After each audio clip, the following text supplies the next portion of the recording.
આજે ગઈકાલે વિધાનસભાની અંદર મારા બે પ્રશ્ન હતા।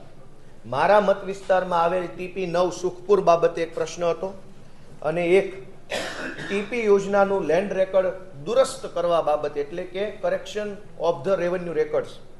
આ બંને પ્રશ્નમાં સરકારે ખોટો જવાબ આપ્યો છે એવી રજૂઆત મેં ગૃહની અંદર કરી હતી। આજે ગુજરાતના માનનીય શહેરી વિકાસ મંત્રી કનુભાઈએ મને બે પત્રો પાઠવ્યા છે ગૃહની અંદર, અને બંને પત્રોના માધ્યમથી મારા બે પ્રશ્નોના જવાબ રજૂ કર્યા છે। બાબત એવી છે કે સરકાર ટાઉન પ્લાનિંગ એક્ટ હેઠળ 40% જમીન કપાત તરીકે લઈ લે છે। વાસ્તવિક રીતે હું 1000 વખત કેમેરાની સામે બોલ્યો છું કે ગુજરાતના કોઈ કાયદામાં કોઈ જગ્યાએ એવું નથી લખ્યું કે ખેડૂતોની 40% જમીન કાપી લેવી। એવું પણ નથી લખ્યું કે જમીનને વળતર ન આપવું। એક તો 40% જમીન ગેરકાયદેસર રીતે કાયદાનું મનસ્વી અર્થઘટન કરીને ખોટી રીતે 40% જમીન કાપી લે છે, જેના કારણે શહેરોમાં મકાનો મોંઘા મળે છે, જેના કારણે શહેરોની જમીનના ભાવ ઉચકાય છે, જેના કારણે શહેરોની અંદર ટ્રાફિક જામની સમસ્યા થાય છે। બધાની પાછળનું કારણ આ 40% જમીન કાપવાનો મુદ્દો છે। મારો પ્રશ્ન એમ હતો કે 40% જમીન જે કાપવામાં આવે છે એનું ખેડૂતોને કોઈ વળતર આપો છો કે નહીં? સરકારે વિધાનસભામાં મને ના પાડી કે ના, અમે નથી આપતા। મેં નીચે જિલ્લામાં પ્રશ્ન પૂછ્યો તો જિલ્લાના અધિકારીએ કીધું કે 69 કરોડ રૂપિયા અમે વળતર ચૂકવીએ છીએ।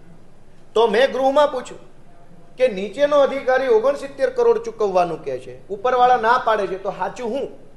તો આજે મને લખીને આપ્યું સાચું હું છે, પણ આ સાચું પણ સાચું નથી। આની અંદર એમ લખ્યું છે કે TP9માં જમીન માલિકોને કપાત પેટે ટાઉન પ્લાનિંગ એક્ટ હેઠળ ફોર્મ G મુજબ 69 કરોડ રૂપિયા વળતર આકારવામાં આવેલ છે, જે કાયદાની કલમ ફલાણી મુજબ ઇન્ક્રીમેન્ટલ કોન્ટ્રીબ્યુશન સાથે સરભર કરવામાં આવે છે। એટલે સરકાર એમ કહે છે કે અમે ટાઉન પ્લાનિંગ કર્યું એટલે તમારી જમીનની કિંમત વધી ગઈ, તો એ વધેલી કિંમત છે એ જ તમારું વળતર। હવે આ કેવી વાત થઈ ગઈ? મારી 10 વીઘા જમીનમાંથી 40% લેખે જમીન સરકાર મફતમાં લઈ જાય અને બાકીની જમીનનો કિંમત જે વધી ગઈ એ જ મારો નફો, એવું કેવી રીતે હોય?